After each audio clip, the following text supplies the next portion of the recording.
그래서 오늘 그리고 다음 주일요 성탄주일하고 성탄절 예배까지 해가지고 3번에 걸쳐서 성탄절 이렇게 성탄 관련 예수님 관련 말씀에서 이렇게 드릴 텐데요. 오늘 제가 그 구약에 다시 한번 제목 한번 읽어볼까요? 시작. 구약 성경의 메시아 예언. 네. 구약 성경에 이제 그 메시아 예언들이 이렇게 많이 나와 있지 않습니까? 예언들이 많이 나와 있는데 제가 오늘 이거 이렇게 하면서 되게 좀 재밌는 것도 이렇게 새롭게 발견하고 그래서 좀 그런 부분들을 좀 이렇게 나누도록 이렇게 하겠습니다. 그 별이가요 어제 이제 그 칫솔 있죠, 칫솔 그 이제 거는 것을 이렇게 새로 샀어요. 그런데 별이가 어제 뭐를 했냐면 이제 홀이 칫솔 5개 그을 수 있는 건데 거기다가 뭐를 했냐면 이름표를 붙였어요. 우리는 그러면 왜냐면 사람들이 각자 아무데나 꽂을 수 있잖아요. 그런데 그 이름표를 딱 해놓으니까 뭐예요? 자기 것은 항상 그 자리에 놓을 수 있는 뭐가 되는 거예요? 가이드가 되는 거예요. 또 정리도 딱 되고. 그래서 참 이게 의미가 있다. 그냥 없는 거하고 있는 거하고 근데 붙이니까 더 좋아요, 안 좋아요? 훨씬 더 뚜렷해지고 명확해지고. 그러니까 이 하나님이 성경을 쓰실 때도 그런 뚜렷함과 명확함이 있을까요, 없을까요? 네, 있어요. 우리 성경 보면 막 너무 두꺼워가지고 이걸 도대체 다 할 수도 없고 평생 해도 잘 모르겠고 해도 또 까먹고 그런 생각이 드는데 하나님이 성경을 쓰실 때는 그렇게 뚜렷한 방황과 설계와 또 구조를 가지고 했을까요, 안 했을까요? 했죠. 그렇기 때문에 구약 성경에도요, 이 메시아에 대해서 너무나도 곳곳에 명확하게 정확한 위치에 또 그 각 선지자마다 위치마다 다 설명을 이렇게 해놓으셨어요. 그래서 구약을 제가 그 창세기부터 제일 마지막 책이 뭐죠? 말라기까지 어떻게 예수님이 설명이 되어 있는지 빠르게 한번 다 할 수는 없고 그래서 핵심 포인트만 이렇게 한번 이렇게 보도록 하겠습니다. 그러면 여러분들도 머리도 확 이렇게 들어오실 것 이렇게 같아요.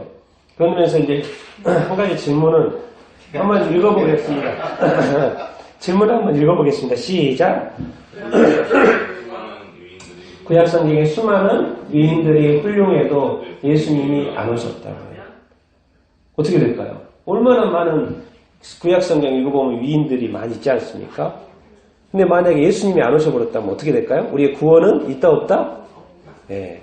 아무리 아브라함이 훌륭해도 아무리 요셉이 그 애굽에 총리하면서 훌륭해도 모세가 정말 그 어마어마한 일을 했어도 다윗왕이 정말 예수님 가장 닮은 통일하고 정말 부강하게 만들고 예수님을 가장 닮은 왕이라고 해도 누가 중요합니까? 예수님. 그럼 뭡니까? 이게 누가 그림자고 누가 실체예요? 이 수많은 위인들은 뭐죠? 다 그림자이고 누구의 그림자? 예수님의 그림자고 실체는 누굽니까?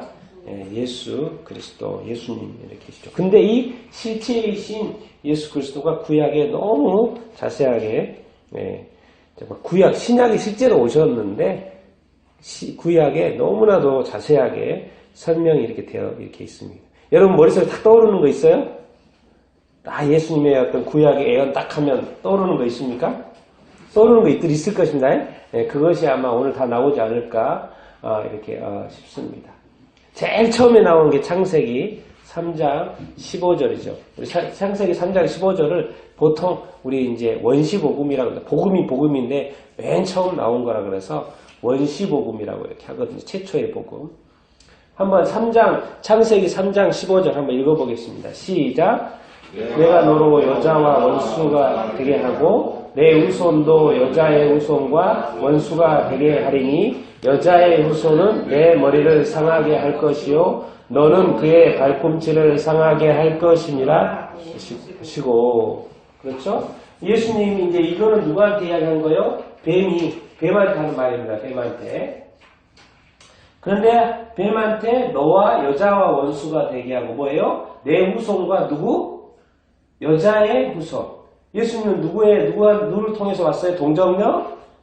마리아를 통해서 왔잖아요. 여자의 후손으로 왔잖아요. 그런데 창세기 7장 한번 읽어보겠습니다. 창세기 17장 7절입니다. 같이 읽어보겠습니다. 시작. 내가 내 언약을 너와 내 대대 후손 사이에 세워서 영원한 언약을 삼고 너와 내 후손의 하나님이 되리라. 여기서 이제 너와 내 후손의 하나님이라고 창세기에 하나님이 말씀하셨는데 갈라디아서에서 먼저 사도 바울이 이 말씀을 인용하면서 예수 그리스도라고 설명하거든요.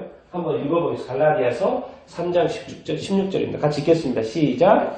이 약속들은 아브라함과 그 자손에게 말씀하신 것인데 여럿을 가리켜 그 자손들이 오직 한 사람을 가리켜 내 자손이라 하셨으니 곧 그리스도라. 지금 갈라디아서에서 인용을 하는데 정확히 이 말씀 인용하면서 내 후손이 뭐라는 거예요? 그리스도라는 거예요. 자, 저기에는 여자의 후손이라고 그랬고 여기는 이제 내 후손이라고 했는데 정확하게 뭐예요? 누구를 지금 가리키고 이 말 하나님이 하셨다는 거예요? 그리스도를 정확하게 설명을 이렇게 신약에서 갈라디아서 이렇게 풀어내고 있죠. 정말 또 놀라운 것은 이것이죠. 우리가 멜기세덱인데 멜기세덱. 자, 창세기 14장 18절 한번 읽어보겠습니다. 시작. 살레망 멜기세덱이 떡과 포도주를 가지고 나왔으니 그는 지극히 높으신 하나님의 제사장이었더라. 자, 살레망은 에루살렘이고 멜기세덱 왕이죠. 근데 뭘 가지고 나왔어요? 떡과 포도주. 예수님의 몸이 뭐예요? 떡이고 또 뭐예요? 예수님의 피가 포도주죠. 근데 갑자기 나타난 거 누구예요? 지극히 높으신 뭐라고 나와요? 하나님의 제사장이라는 단어가 이렇게 나옵니다. 그런데 이제 히브리서 7장 3절 한번 읽어보겠습니다. 맨 밑에 거에만 히브리서 7장 3절 읽어보겠습니다. 시작. 아버지도 없고 어머니도 없고 족보도 없고 시작한 날도 없고 생명의 끝도 없어 하나님의 아들과 닮아서 항상 제사장으로 있느니라. 지금 여기서 멜기세덱이 하는 이야기거든요. 갑자기 나타났는데 아버지도 없고 어머니도 없고 족보도 없어요. 시작한 날도 없어요. 생명의 끝도 없어요. 하나님의 아들과 똑같다고 해가지고 제사장 이렇게 이야기를 하고 있어요. 그래서 예수님이 멜기세덱 예수님 연결시키는 것이거든요. 그런데 시편 또 히브리서 이 멜기세덱은요 창세기하고 시편하고 히브리서만 나옵니다. 딴 데 나오지 않거든요. 그런데 시편 110편 한번 읽어보겠습니다. 시편 110편 4절 시작. 여호와는 맹세하고 변하지 아니하시리라. 이르시기를 너는 멜기세덱의 서열을 따라 영원한 제사장이라 하였더라. 그러니까 히브리서에서 이 말을 인용을 하는데 이미 시편에 있었던 거예요. 이게 그냥 하는 말이 아니고 시편 110편에 뭐죠? 멜기세덱의 서열, 멜기세덱의 반짝. 보통은 제사장은 누구 반열입니까? 모세와 아론이죠. 아론. 모든 제사장은 아론 계열이거든요. 아론 계열이거든요. 아론을 따라 나오는데 예수님은 아론 계열이 아니고 누구 계열이라고요? 멜기세덱이요. 멜기세덱 보니까 뭐 아버지도 없고 어머니도 없고 족보도 없고 시작한 날도 없는 아주 특이한 이름을 가진 하나님의 영원한 제사장이라는 거예요. 그러니까 아론의 제사장은 다 어디 하늘 출신이 아니라 어디 출신이에요? 사람이 어디 출신? 하늘이 아니고 땅의 출신이 아니에요. 그렇죠? 근데 예수님 어디 출신이에요? 하늘 출신. 그러니까 이런 말이 있는 거예요, 지금. 뭐요? 아버지도 없고, 어머니도 없고, 족보도 없어요. 당연히 그 멜기세덱이 아론의 그 제사장에 밑으로 들어간다는 게 아닌 거예요. 전혀 다른 거라는 거예요. 예수님은 전혀 다른 구원자라는 거죠. 하나님, 사람의 아들이 아니고 하나님의 아들. 이걸 설명하는데 이미 시편에 또 설명을 구체적으로 해놨는데 그것을 히브리서 6장 20절 그대로 인용하는데 같이 한번 읽어보겠습니다. 시작. 그리고 앞서 가신 예수께서 멜기세덱의 반차를 따라 영원한 제사장이 되어 그를 위하여 들어가셨느니라. 그렇죠? 예수님이 우리가 뭐라고 합니까? 영원한 대제사장이라고 그러잖아요. 대제사장이라고 그러잖아요. 그런 것처럼 이 멜기세덱이라는 희한한 존재가 딱 나와가지고 제사장이라고 하는데 이것이 바로 예수님과 하나님의 아들과 연결되어지는 그런 부분이 이렇게 있습니다. 그래서 예수님이 제사장인 것을 이렇게 나타내 주고 있고 앞에서는 여자의 후손이라는 거. 그런데 또 이제 이 말씀을 보도록 하겠습니다. 재밌는 말씀 참 많이 있습니다. 자, 출애굽기 12장. 그냥 제가 띄엄띄엄 한 건데 12장은 중요한 것만 이제 딴 건데 같이 읽어보겠습니다. 시작. 어린 양을 취할지니 그 피를 양을 먹을 집 좌우 문설주와 임방에 바르고 내가 애굽 땅을 칠 때 내가 피를 볼 때에 너희를 넘어가리니. 이게 지금 그 출애굽의 10가지 재앙 중에서 몇 번째 재앙입니까? 10번째 재앙인 거 아시겠죠? 기억나시겠죠? 그러면서 10번째 재앙 내리기 전에 이 말씀을 이렇게 하시죠. 어린 양을 잡아라. 어린 양을 잡아라. 그리고 그 피를 어디다 바르라고요? 집 좌우 문설주 임방에 바르라. 근데 이제 하나님이 첫째 아들 애굽에 있는 모든 첫째들을 다 칠 때인데 내가 뭐요? 그 피를 볼 때 너희를 뭐 하겠다고요? 넘어가리라. 이 넘어간다는 말이 뭐예요? 6월절입니다. 횟수가 넘어간다는 말이 6월절이에요. 6월절. 넘어간다. 6월절. 그래서 어린 양. 예수님은 뭐다? 어린 양. 그리고 뭘 흘리신다? 피를 흘리신다. 근데 그 피 때문에 그 이스라엘 백성이 살았어요? 안 살았어요? 살았죠. 이게 어린 양과의 어떤 피. 그런데 또 예수님의 십자가 이야기가 또 민수기에 나오는데 민수기 21장 8절 같이 한번 읽어보겠습니다. 시작. 여호와께서 모세에게 이르시되 불뱀을 만들어 장대 위에 물린 자마다 그것을 보면 살리라. 이스라엘 백성이 불평을 해가지고 하나님께서 화가 나셔가지고 불뱀들을 이렇게 보냈어요. 그래서 불뱀들이 불뱀에 물려가지고 많은 사람들이 죽었습니다. 그러니까는 뭐죠? 하나님이 그 대안을 제시를 해요. 뭐예요?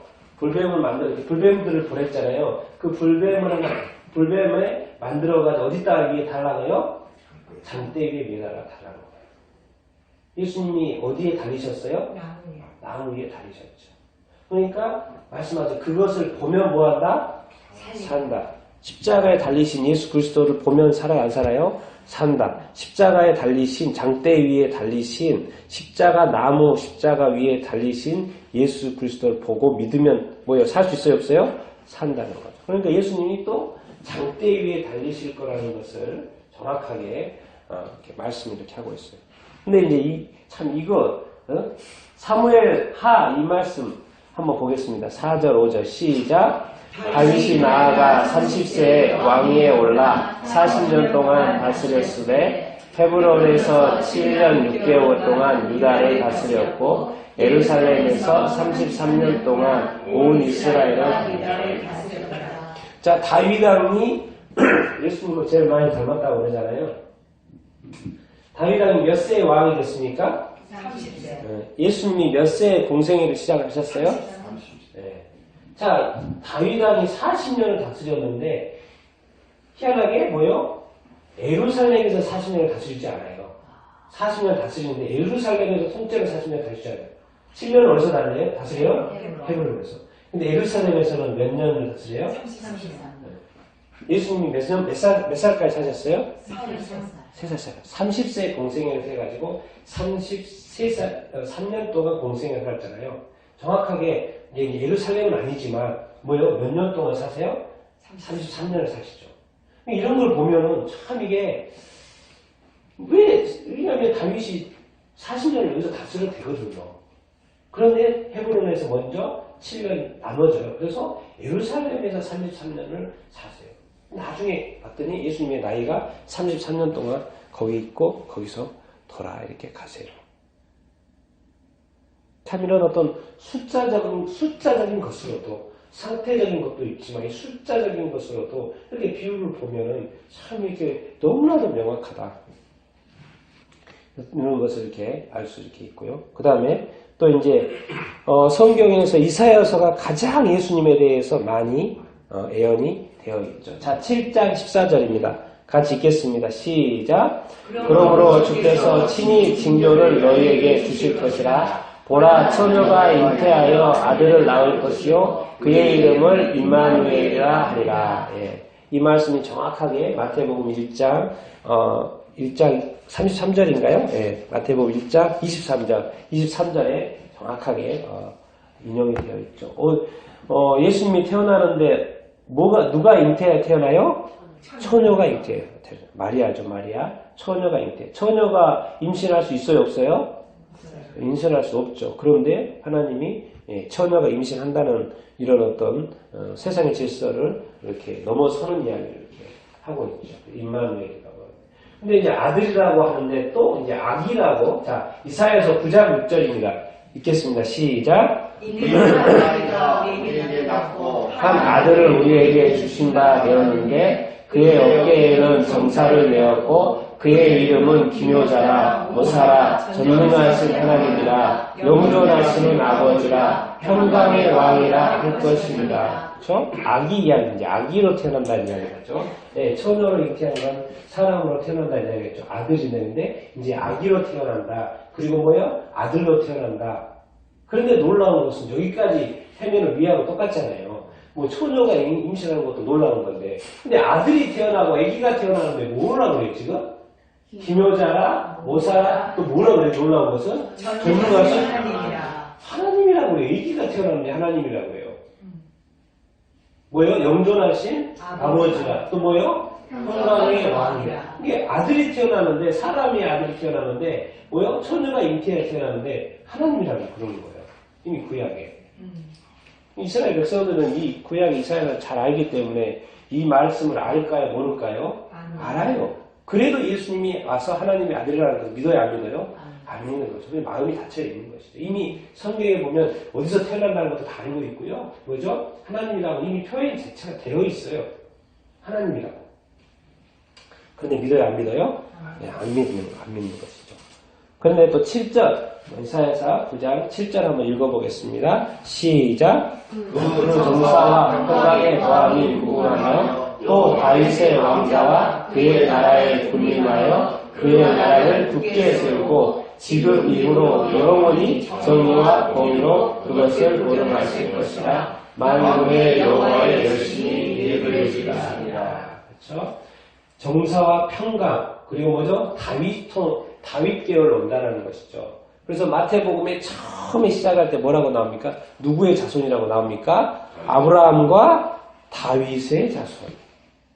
마태복음 신약성경 제일 처음 시작하는데 다윗을 언급합니다. 아브라함과 다윗의 자손이라고 이렇게 이야기를 이렇게 하고 이렇게 있습니다. 자, 한 아기가 태어나고 한 아들이 이렇게 태어나고 다윗에게서 태어난다 하면서 또 놀라운 또 이야기를 더 구체적으로 또 설명하죠. 자, 이사야서 11장 1절 2절입니다. 같이 읽겠습니다. 시작. 이새의 줄기에서 한 싹이 나며 그 뿌리에서 한 가지가 나서 결실할 것이요 그의 위에 여호와의 영 곧 지혜와 총명의 영이요 모략과 재능의 영이요 지식과 여호와를 경외하는 영이 강림하시리니. 아멘. 자, 이새는 누굽니까? 이새는 누굽니까? 다윗의 아버지죠. 아버지. 이새의 아버지 이새, 그다음에 다윗. 이새 계열에서 뭐예요? 한 싹이 나오고 한 가지가 나오는데 그 위에 누가 임해요? 여호와의 영. 여호와의 영은 누굽니까? 네, 성령님이죠. 예수 그리스도께서 태어나실 때 성령으로 태어났지만 예수 그리스도께서 세례를 받으실 때 누가 하늘에서 하늘 열리고 누가 내려오셨어요? 비둘기와 같이 성령이 내려졌죠.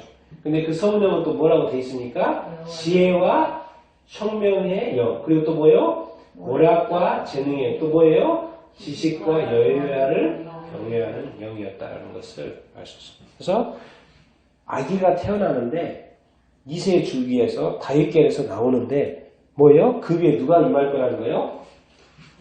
네, 성령 임할 거라는 거예요. 여호와의 영, 하나님의 영이 임할 거라는 것을 이미 구약에 자세히 설명을 이렇게 하고 있습니다. 근데 이제 제가 이번에 특별히 본 게 이거예요. 그 이사야서 우리가 너무나도 잘 알죠? 이사야서 14장 10이죠. 아기가 태어난다는 거잖아요. 이 아기가 태어난다는 거잖아요.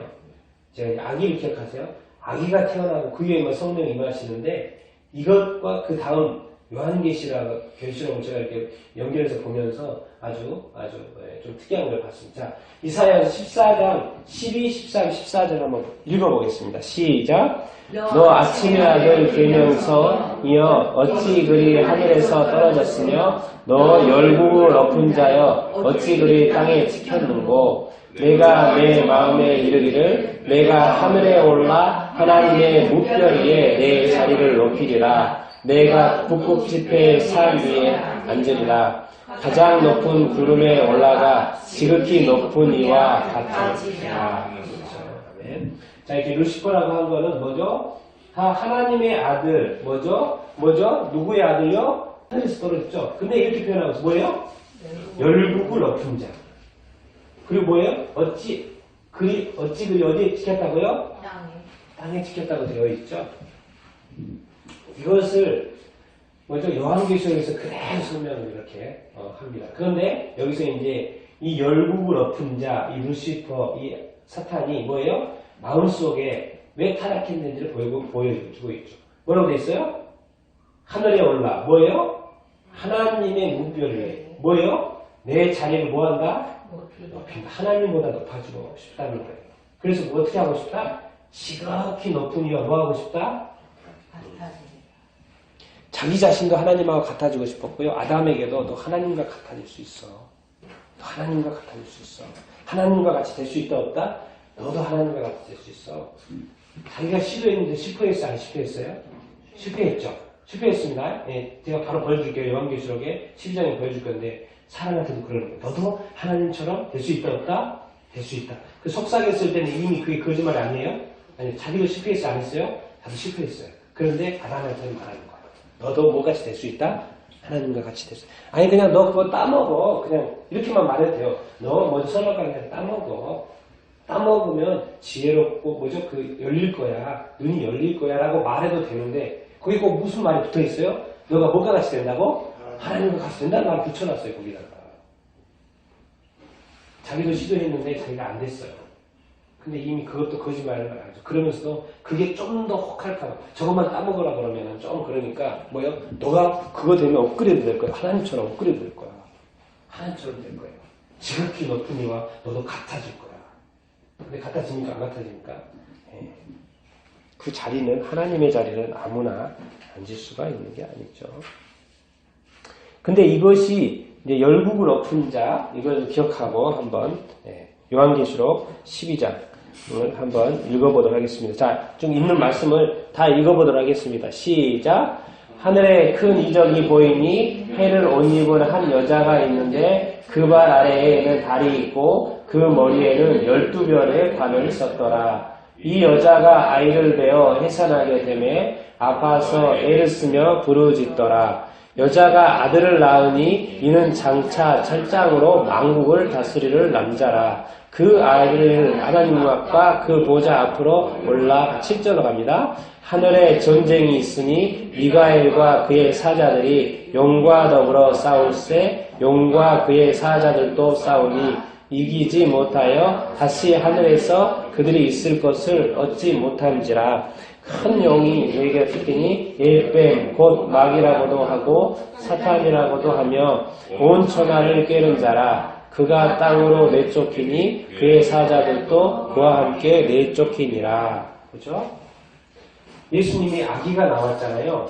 그 다음에 누가 나왔어요? 아기 나오면서 악한 마귀 사탄이 언급됐죠. 루시퍼가 언급이 됐죠. 근데 그 요한계시록 12장에 보면 이게 같이 묶여 있어요. 한눈에 보기 되게 쉬워요. 뭐요? 아기 이야기 나오고 아들 이야기가 나오고 바로 누가 또 이야기가 나와요? 네, 악한 마귀 사탄 이야기가 나와요. 그리고 보면서 야, 성경이 이사야서에 아기를 계속 예언하면서 이사야서에 바로 14장에 누가 나와요? 악한 마귀가 나오거든요. 이 똑같은 구조로 이렇게 되어 있구나라는 걸 제가 이번에 보면서 큰 그림으로 보다 보니까 그래서 제가 이 요한계시록 12장을 지금 이렇게 왔는데 여기서 똑같아요. 하늘에서 큰 이적이 이건 지금 막 환상으로 보이는 거잖아요. 그런데 뭐예요? 한 여자가 있고 뭐예요? 누구를 배웠다? 여자가 아이를 뵀어요. 근데 아들인데 아이를 보니까 여자아이가 아니고 남자예요. 아들이에요. 근데 그 아들이 누구예요? 장차 뭐예요? 철장으로 만국을 다스리는 남자예요. 그건 누구겠어요? 예수 그리스도죠. 그런데 아들과 아이가 나타나자마자 누가 계시록의 12장에 무슨 일이 딱 보여지냐면 하늘에 전쟁이 일어나요. 근데 우리가 미가엘 천사장 알죠? 미가엘 천사장과 그의 사자들과 누가 싸워요? 용과 그의 사자들이 싸워요. 근데 설명을 하죠. 뭐예요? 그 용이 뭐다? 에페임이고 뭐다? 마귀고 뭐다? 사탄이라고. 그러니까 뭐예요? 이름이 뭐다? 뭐예요? 이사야서는 이름을 뭐라 그래요? 루시퍼. 다 설명이 나요. 루시퍼라 그러고 뱀, 이제 영으로 나타나고 뱀으로 나타나고 마귀로 나타나고 사탄 모든 정체가 다 드러나는 거죠. 그런데 여기서 딱 보면 위치가 되는 거예요. 그게 그거라는 거예요. 뭐예요? 뭘 깨는 자? 온천하를 깨는 자. 이사야서는 뭐라 그랬어요? 뭐요? 뭐요? 열국을 엎은 자. 같은 말이잖아요. 열국을 엎었고요. 그리고 어디에 찍혔어요? 땅이 하늘에서 져가지고 이제 쫓겨났죠? 근데 여기서도 뭐라고 돼 있어요? 이기지 못하여서 뭐에 싸웠지만 이기지 못하여서 어디로 돼서 하늘에서 그들이 있을 곳을 그래서 어디로 쫓겨났어요? 땅으로 쫓겨났어요. 근데 땅으로 쫓겨났는데 저쪽에서는 이사야에서는 뭐예요? 루시퍼라는 한 사람 얼굴 됐잖아요. 그런데 여기서는 보여주는 건 뭐냐면 뭐예요? 미가엘과 그의 사자들과 또 영과 누가 싸워요? 그의 사자를 싸우죠. 그게 땅에 떨어졌다는 것이 혼자만 떨어진 게 아니고 뭐예요? 그의 사자도 함께 떨어졌다는 거예요. 그러니까 이 땅에 뭐예요? 악한 마귀뿐만 아니라 누구도 왔다는 거예요? 그의 사자들까지 같이 왔다는 거예요. 그러니까 이 땅에서 악한 일들을 많이 저지를 수 있는 건 혼자면 쉽지 않잖아요. 혼자면 쉽지 않은데 수많은 자기를 쫓는 사자들과 이 타락한 천사들과 같이 왔기 때문에 전국에서 전 세계에서 동시다발적으로 악한 일들을 할 수 있는 거예요. 무리가 대단하다는 거죠. 적은 무리가 아니라는 것이죠. 근데 우리가 여기서 할 건 뭐예요? 원천하를 깨고 있다는 거죠. 그 역할이 뭐예요? 원천하를 깨고 있다는 거죠. 이 말이 무슨 말이 같습니까? 원천하를 깬다는 말이 뭐예요? 하나님의 일을 방해하는 것이고 하나님의 아들이 이 땅에 와서 한 일들을 뭐예요? 방해하는 거겠죠. 어떻게든 못 믿게 하는 거예요. 우리가 나중에 결론을 하니까 누구를 못 믿게 하는 거예요? 네, 아들을 방해하는 거고 아들이 하는 일을 방해하는 거고 사람들이 아들을 뭐예요? 믿는 것을 이렇게 이렇게 하는 거죠. 여기까지만 봐도요. 이 세상의 모든 정체가 다 드러났죠. 아들과 또 아들을 방해하는 어떤 세력들이 있다라는 것을 우리가 이걸 통해서 그래서 제가 이제 이 이사야서 그 초반하고 이 계시록 12장을 딱 보면서 이게 너무 이렇게 유사한 거예요. 아기와 뭐죠? 사탄. 그리고 뭐요? 또 여기도 동일하게 아기 이야기 해놓고 나타에 딱 나오는 거예요. 야, 그래서 이게 너무 이렇게 이사야서 초반하고 요한계시록 12장에서 보여주는 것이 너무나도 일치해가지고 제가 오늘 이 부분을 이렇게 보게 했는데 봤더니 또 뭐예요? 온 천하를 깨는 자, 열국을 엎은 자 너무나도 이렇게 똑같은 것을. 이게 성경을 보니까 구조가 뭐예요? 다 잘 짜여져 있다는 거예요. 우리가 그 큰 그림을 너무 못 봐서 그렇지 뭐예요? 정확히 보면 이렇게 보면 너무 정확히 구체적으로 잘 맞춰져 있는 것을 이렇게 볼 수 이렇게 있습니다. 어쨌든 이렇게 연결되어 있다는 것을 여러분도 기억하시게 되길 바라고. 그러나 이사야서가 예수님에 대해서 예언했다 그랬잖아요. 근데 예수님이 오셔서 이제 당하실 일이 이렇게 구체적으로 되어 있죠. 자, 이사야서 53장입니다. 같이 읽겠습니다. 시작. 그는 실로 우리의 질고를 치고 우리의 슬픔을 당하였거늘 우리는 생각하기를 그는 징벌을 받아 하나님께 맞으며 고난을 당한다 하였노라. 그가 찔림은 우리의 허물 때문이요 그가 상함은 우리의 죄악 때문이라. 그가 징계를 받음으로 우리가 평화를 누리고 그가 채찍에 맞음으로 우리는 나음을 받았도다. 우리는 다 양 같아서 그릇 행하여 각기 제 길로 갔거늘 그는 우리의 죄악을 그에게 감당시키셨도다. 그렇죠? 뭐죠? 이사야서 53장은 뭐라고 그러니까 이제 순환받는 종, 그렇죠? 순환받는 고난받는 종. 그래서 그대로 나와야 돼. 예수님께서 채찍 맞으시고 십자가에 매달리시고 채찍, 찔림, 상함, 징계, 채찍, 슬픔, 질고 그분이 더 이제 쭉 나와 있는데 제가 이 세 구절만 가져온 거예요. 근데 뭐예요? 왜 그렇다는 거예요? 누구의 죄악 때문에 지금 그랬다는 거예요? 네, 우리 모두의 죄악이에요. 우리의 모든 죄악을 이미 다 예수님에 대해 설명하고 우리 모두의 죄악 때문에 예수님이 채찍질 당하셨다는 것을 저 십자가를 지셨다는 것을 설명을 이렇게 하고 있습니다. 그런데 이사야서 이제 61장 1절만 읽어보겠습니다. 시작. 주 여호와의 내게 내리셨으니 이는 여호와께서 내게 기름을 부으사 가난한 자에게 아름다운 소식을 전하게 하려 하심이라. 나를 보내사 마음이 상한 자를 고치며 포로된 자에게 자유를 갇힌 자에게 노임을 선포하며. 그런데 이것이 뭐예요? 예수 그리스도가 그 채찍 이 땅에 오시고 채찍에 맞은 것이 어떤 소식이라는 거예요? 아름다운 소식이죠. 정확히 말하면 기쁜 소식, 굿뉴스라고 그러잖아요. 기쁜 소식이라고. 그런데 그 소식을 왜 기쁜 소식이에요? 마음이 상한 자를 고치고 포로된 자를 자유케 하고 갇힌 자를 뭐요? 노임을 선포하기 때문에 그런 것이죠. 근데 그것이 그렇게 어떻게 된다는 거예요? 누가 내려야 된다는 거예요? 누가 내려왔을 때? 여호와의 영이. 그렇죠. 성령이. 그러니까 우리 어떤 성령이 예수님께 내려오는 것은 필수였고요. 성령이 함께 하심으로 예수님께서 사역을 제대로 하실 수 있었던 것처럼 우리도 이 땅 가운데서 그리스도인의 온전한 삶을 살기 위해서는 누가 필요합니까?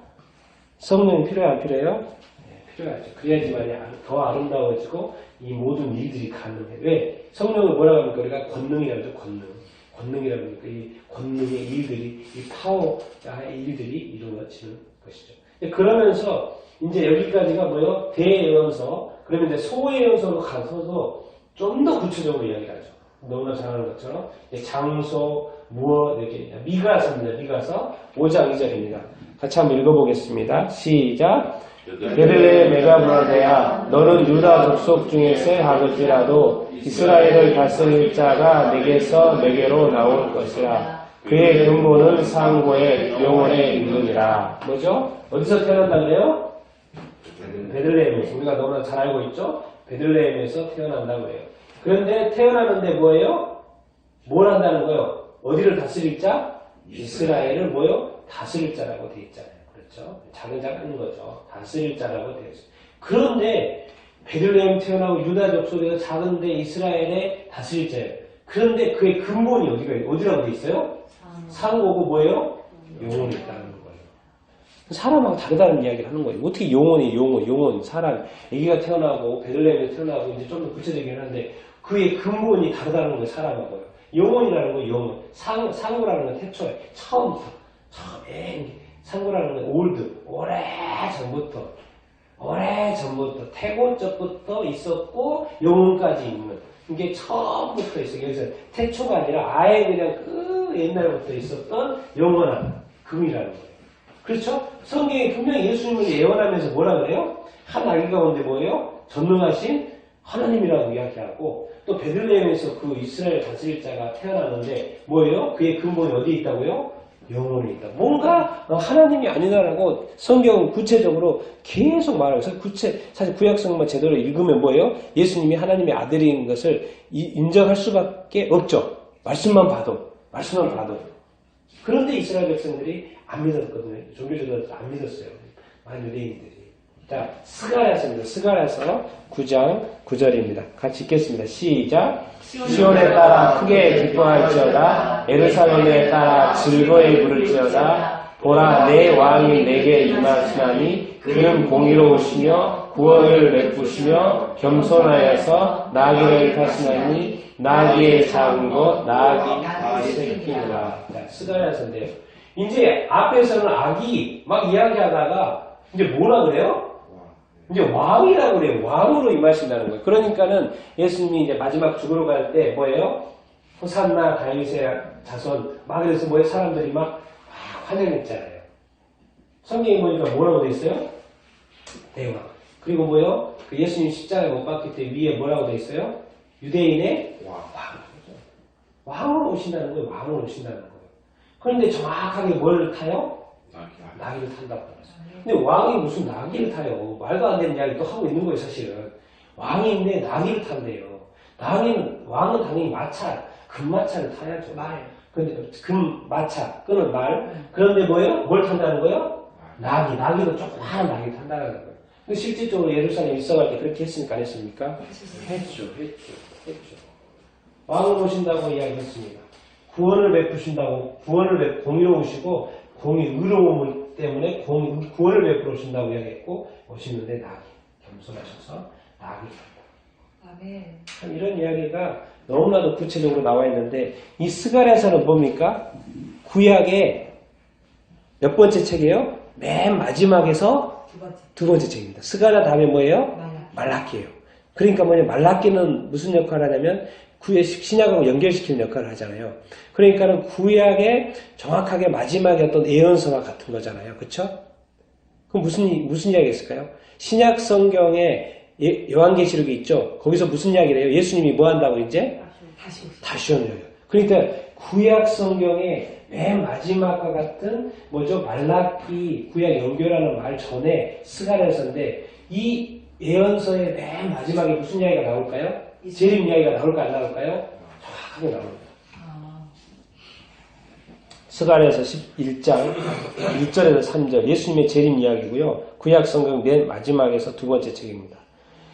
구체적으로 나와 있습니다. 1절부터 6절 나오는 대로 계속 읽겠습니다. 시작. 여호와의 날이 이르리라. 그날에 내 재물이 약탈되어 내 가운데에서 나누리라. 내가 이방 나라들을 모아 예루살렘과 싸우게 하리니 성읍이 함락되며 가옥이 약탈되며 부녀가 욕을 당하며 성읍의 정성이 절반이나 사로잡혀 가려니와 남은 백성은 성읍에서 끊어지지 아니하리라. 그때 여호와께서 나가사 그 이방 나라들을 치시되 이왕의 전쟁의 날에 싸운 것 같이 하시리라. 그날에 그의 발이 예루살렘 앞 동쪽 감람산에 놓일 것이요 나의 하나님 여호와께서 임하실 것이요 모든 거룩한 자들이 주와 함께하리라. 그날에는 빛이 없겠고 광명한 것들이 떠나갈 것이라. 쭉 여러 가지 그 마지막 예수님 재림하실 때 일들이 다른 구절에도 계속 이렇게 있는데 오늘은 이제 여기까지만 이렇게 가져왔고요. 스가랴서 이제 11장을 해석할 때 이것은 예수님의 재림의 이야기라고 해석을 이렇게 하고요. 그래서 여호와의 날. 그런데 이제 이 마지막 때에 뭐예요? 이방의 나라들이 뭐예요? 열방 나라들이 뭐예요? 어디에서 와서 싸운다는 거예요? 예루살렘과에서 싸운다는 거예요. 그리고 보면 예루살렘이 뭐예요? 큰 피해를 입는다는 걸 알 수가 있죠. 그렇죠? 근데 이거를 이제 신약 성경에서는 뭐라고 합니까? 에스겔이나 계시록에서 뭐라고 합니까? 이런 전쟁 많이 들어봤죠? 뭐예요? 곡과 마곡의 전쟁이라고 에스겔에서는 이야기하고요. 요한계시록에는 뭐라고 이야기합니까? 아마겟돈 전쟁이라고 하죠.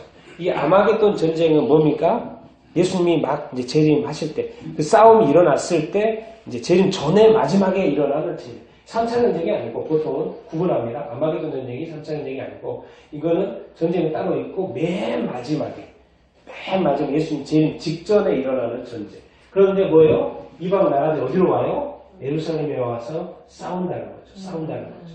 싸워요. 그것이 또 에스겔서에 예언되어 있고 요한계시록이 맨 마지막에도 예언이 되어 있습니다. 그런데 딱 이렇게 싸움이 있고 나서 이 말이 나와요. 뭐예요? 그때 뭐예요? 여호와께서 나가. 이때 이제 예수님이 나가서 그렇게 할 수는 없잖아요. 그렇죠? 구약이기 때문에. 그러니까 뭐예요? 여호와께서 나가서 뭘 친다? 그 이방 나라를 치시되. 그렇죠? 똑같은 말이 있어요. 여기 아마겟돈 전쟁 요한계시록에도 뭐예요? 예수님이 임하셔가지고 그 나머지를 다 전쟁을 끝낸다는 이야기가 있어요. 정확하게 이렇게 그게 구약 성경의 맨 마지막에 예언서의 두 번째 거기에 이 예수님의 재림 이야기 앞에 계속 구약 성경에 예수님의 초림 이야기 하다가 마무리할 때 구약 성경을 마무리할 때는 재림으로 마무리하고 있어요. 신약 성경에 예수님 오시고 신약 성경의 마무리를 뭐로 하고 있어요? 예수님의 재림을 하는 거고 이 구조가 너무 똑같아요. 이 그 구약 성경하고 신약 성경하고. 그래서 예수님이 재림하심으로 말미암아. 근데 또 어디에 온다고 했어요? 14절에 보니까 그의 발이 어디요? 예루살렘과 동쪽 감람산. 예수님이 이제 예루살렘 감람산 이쪽으로. 이제 어떤 분들은 해석할 때 이것이 실제 감람산이다 이렇게 말하기도 하고요.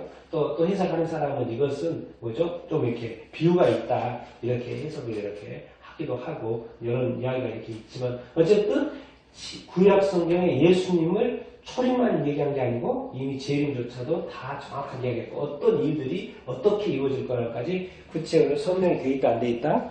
설명이 돼 있다라고. 그러면 보면 성경이 참 놀랍지 않습니까? 그러니까 구약 성경을 사실 이스라엘 백성들이 이것만 유대인들이 구약 성경만 읽어봐도요. 이것이 이 감이 올까요? 안 올까요? 재림까지 믿기만 하면 감이 오죠. 왜 지금은 많은 유대인들이 예수님을 믿잖아요.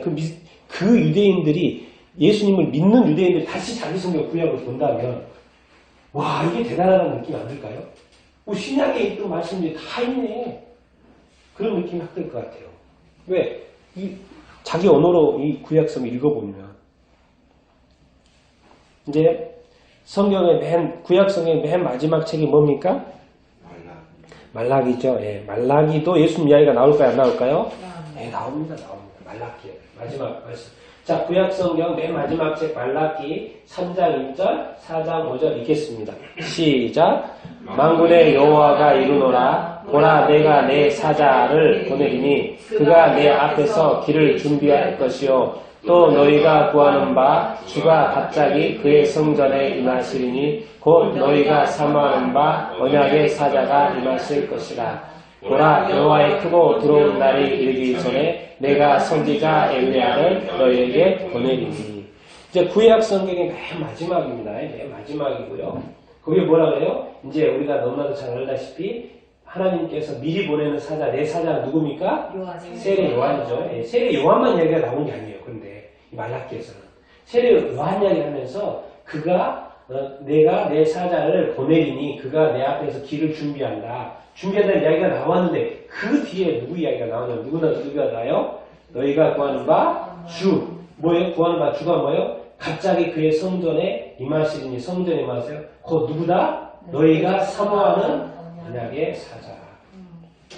누굴 이야기하고 있어요? 지금 요한 이야기하는 게 아니죠? 누구 말씀하시는 거예요? 예수 그리스도. 이 말라기에서도 예수 그리스도가 요한과 예수 그리스도를 같이 이야기하고 있어요. 그러면서 신약의 시작을 어떻게 해요? 요한이 나타나서 예수 그리스도를 소개하는 걸로 다 이렇게 연결이 이렇게 되죠. 요한이 오고 언약의 사자 예수 그리스도가 온다. 그러면서 그죠? 신약 성경에 요한이 먼저 나타나고 예수 그리스도를 딱 소개하잖아요. 인수인계하고. 이게 마지막 책, 구약 성경의 마지막 책, 신약 성경의 첫 번째 책을 딱 이렇게 연결시켜주죠. 그러면서도 뭐죠? 그걸 연결하는 그 이야기가 나오면서도 구약 성경의 맨 마지막의 말씀은 뭐예요? 뭔 말씀하고 있어요? 여호와의 크고 두려운 날을 언급을 하고 있어요. 이게 마지막에 요한은 한 번 더 구체적으로 설명을 하는데 누구예요? 선지자 엘리야를 내가 너희 보내린다는데 한마디가 더 추가되어 있어요. 뭐예요? 여호와의 크고 두려운 날이 일 거다. 그런데 이제 그냥 신약하고 연결을 시켜야 되니까 다시 누구를 말하고 있어요?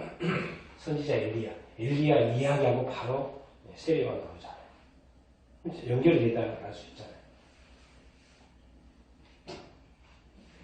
그러니까 이 구약 성경 내내 지금 누구를 말하고 있어요?